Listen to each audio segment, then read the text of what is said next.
சந்திராஷ்டமம்னா என்ன? சந்திராஷ்டம நாளை எப்படி கணக்கிடுறது? அதே மாதிரி சந்திராஷ்டம நாள்ல என்னென்ன விஷயங்கள்லாம் செய்யக்கூடாது? இன்னைக்கு நம்ம பார்க்கக்கூடியது ரொம்ப முக்கியமான ஒரு சப்ஜெக்ட் தானே. சந்திராஷ்டமத்தை பற்றி கேட்டிருக்கீங்க.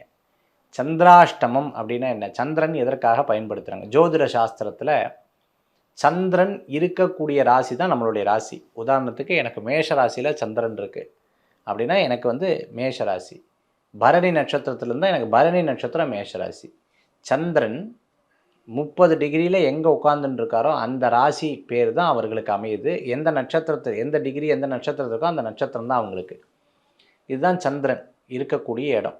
சந்திரன் எதற்காக சந்திரன் மனோகாரகர்னு சொல்கிறாங்க.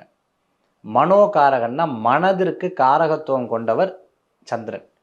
இன்றைக்கி ஒரு விஷயம் சரியில்லைன்னா நீங்கள் என்ன சொல்கிறீங்க? எனக்கு மனசு சரியில்லை சார், உடம்பு சரியில்லை, அதுக்கப்புறம் மனசும் சரியில்லைன்னு சொல்கிறோம். இந்த மனசுக்கு ரொம்ப முக்கியத்துவம். என்னப்பா சரியாக வேலை செய்ய என்னமோ தெரியல சார், மனசே சரியில்லை. என்னப்பா சந்தோஷமாக இருக்கேன், மனசு ரொம்ப நிறைவாச்சு, ரொம்ப திருப்தியாச்சு, சந்தோஷமாச்சு.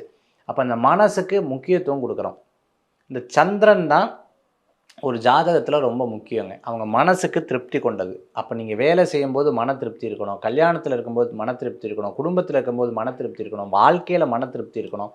மனசு சரியில்லைன்னா ஸ்ட்ரெஸ் ஆகிடுது, டிப்ரெஷன் ஆகிடுது. இன்றைக்கி மென்டல் ஸ்டேஜ் வரைக்கும் நிறையா போயிடுறாங்க. இந்த சந்திரன் அவ்வளோ முக்கியத்துவம் வாய்ந்தது.